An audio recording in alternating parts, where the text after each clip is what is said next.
moments later.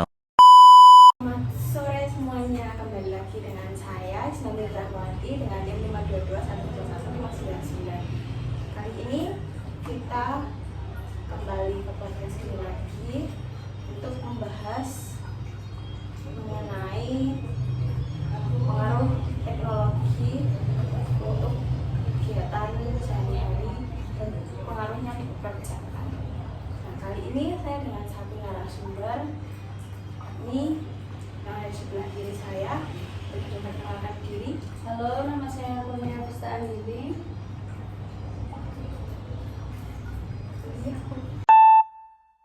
Saya bekerja di manajemen farmasi rumah sakit di Rumah Sakit Dr. Sutarto, Yogyakarta. Oke, gimana sih gambarannya sehari-hari dan apa sih yang berubah drastis gara-gara teknologi?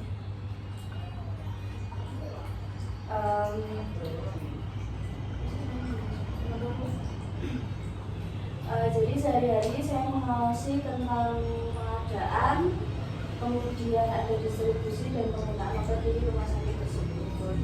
Selain itu saya juga memantau catatan medis pasien terkait dengan obat yang diberikan. Untuk salah satu pemeriksaan akibat teknologi adalah penggunaan sistem informasi farmasi yang memungkinkan pengelolaan data obat secara digital, mempermudah pengawasan stok dan pengendalian kualitas obat.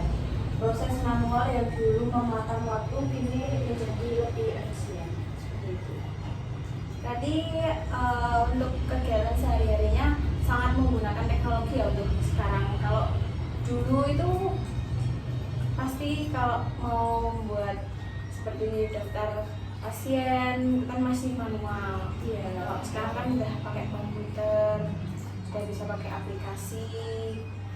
Terus kalau pekerjaan sehari-hari itu gimana setelah teknologi baru itu? Ada tugas yang hilang atau malah nambah? Jadi setelah ada teknologi baru, itu pekerjaan saya lebih terfokus pada pengawasan dan analisis sebuah data.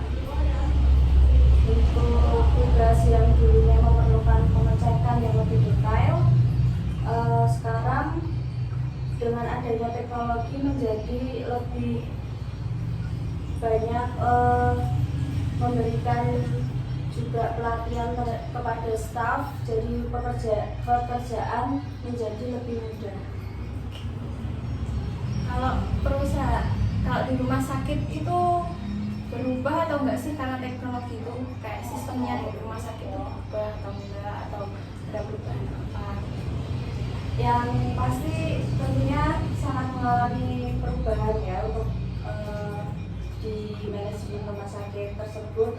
Dalam hal ini rumah sakit mengalami perubahan yang cukup signifikan. Sebagai contoh, penggunaan teknologi membuat kami menjadi lebih cepat dalam merespon permintaan obat dan mencegah kekurangan stok. Seperti itu. Kemudian integrasi sistem memungkinkan komunikasi yang lebih baik antar bagian yang sebelumnya cukup terpisah, dan ini meningkatkan kualitas layanan kepada pasien. Berarti untuk kalau dari pihak rumah sakit itu mengalami kemajuan ya dari yang sebelumnya, kayak lebih cepat menangani pasiennya. Terus kalau Mbak sendiri harus belajar mengenai hal baru tersebut, mengenai teknologi tersebut, sesuai enggak dengan pekerjaannya, dengan perkembangan teknologinya. Susah nggak sih? Kalau menurut saya susah, karena saya harus belajar untuk menguasai teknologi, dan itu kan juga termasuk hal baru juga buat saya untuk memahami sistem manajemen farmasi terbaru serta pelatihan terkait perangkat lunak dan aplikasi yang digunakan dalam pengelolaan obat tersebut. Memang membutuhkan waktu dan usaha. Awalnya terasa sulit, tetapi setelah terbiasa, saya merasa teknologi ini sangat membantu untuk keseharian. Berarti harus mempelajari satu persatu ya. Kayak misal kalau di rumah sakit tuh butuh beberapa aplikasi, harus mempelajari semua aplikasi itu, terus pengolahan datanya, terus ya harus mulai dari awal lagi ya berarti ya. Betul. Terus kalau ada temen atau siapa yang kena PHK di tempat kerja atau pindah gara-gara kesusahan dalam menghadapi teknologi tersebut, atau perusahaan atau rumah sakit tersebut, itu gimana sih cara ngatasinnya? Baik.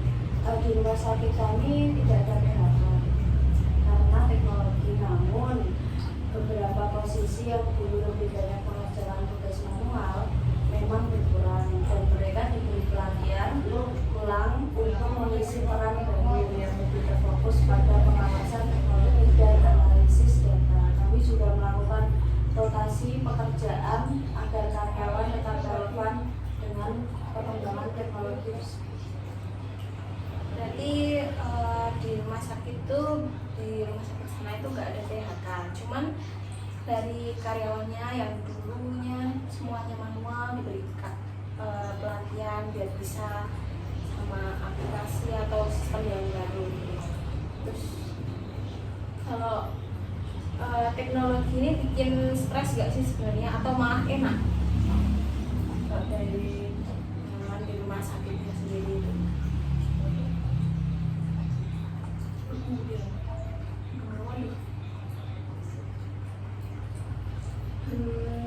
Kalau menurut saya awalnya sih pasti cukup stres karena kayak ilmu baru, kita harus belajar hal tersebut untuk menghadapi teknologi, dan harus adaptasi juga kan. Namun seiring berjalannya waktu saya merasa lebih mudah untuk mengelola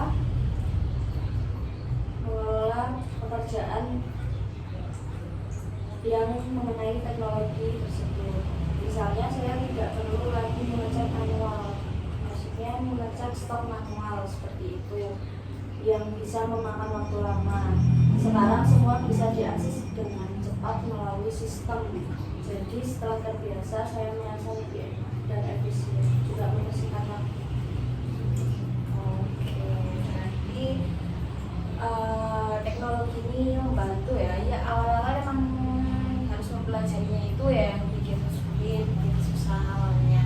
Cuman kalau udah terbiasa juga biasa ya, lebih membantu ya sebenarnya. Awalnya aja yang susah. Terus kalau perusahaan atau Mbak sendiri itu gimana sih strategi khususnya biar nggak ketinggalan zaman sendiri itu? Menurut saya perusahaan kami memiliki strategi untuk selalu mengikuti perkembangan teknologi.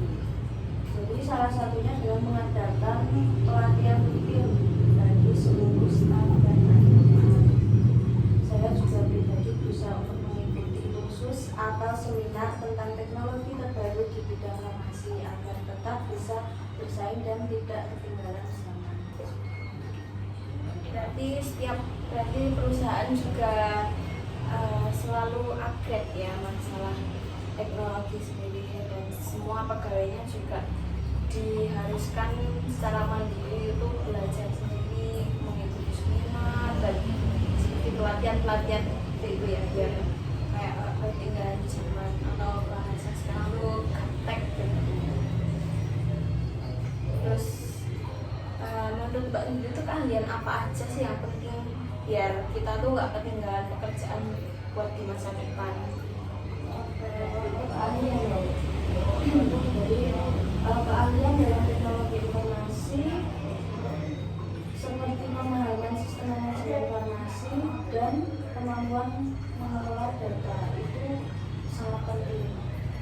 Kemampuan beradaptasi dengan perubahan dari keterampilan analisis juga menjadi kunci agar kita tetap relevan di masa yang akan datang.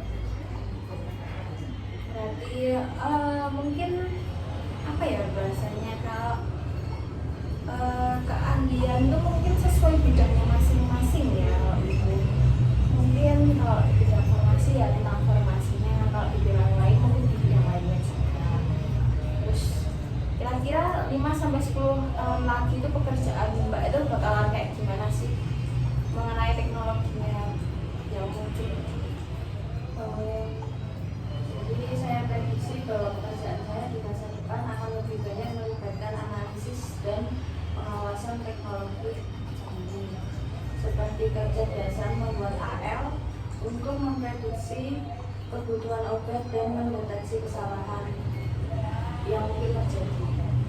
Teknologi otomatisasi untuk pemilihan obat dan penggunaan robot untuk penyimpanan serta pengelolaan stok mungkin juga akan berkembang lebih jauh. Jadi kalau untuk penyimpanan obat kan kalau sekarang belum ada teknologi, jadi masih kayak manual, kita mata-mata obat berdasarkan bentuk sediaan, golongan obat, dan lain-lain seperti itu. Jadi kan membutuhkan waktu yang Cukup lama ya.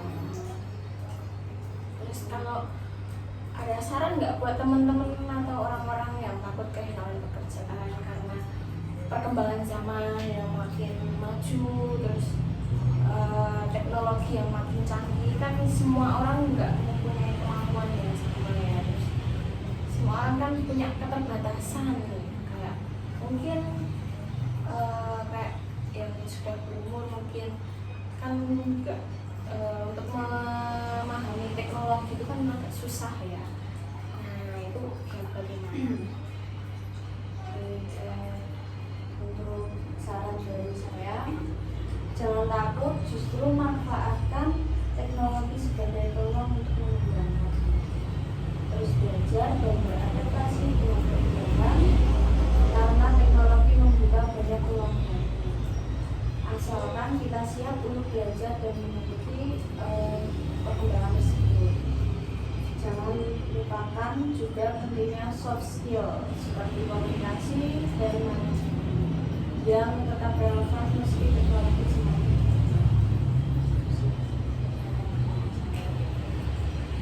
Baik, terima kasih untuk podcast kali ini, untuk narasumber saya. Terima kasih untuk jawaban-jawabannya yang mungkin orang-orang di luar sana mungkin penasaran mengenai teknologi, terus apa sih manfaatnya buat pekerjaan di bidang farmasi di rumah sakit bagaimana, terus apa sih solusi atau masukan dan saran buat semua orang. Baik, cukup sekian podcast kali ini. Terima kasih. coba A few moments later.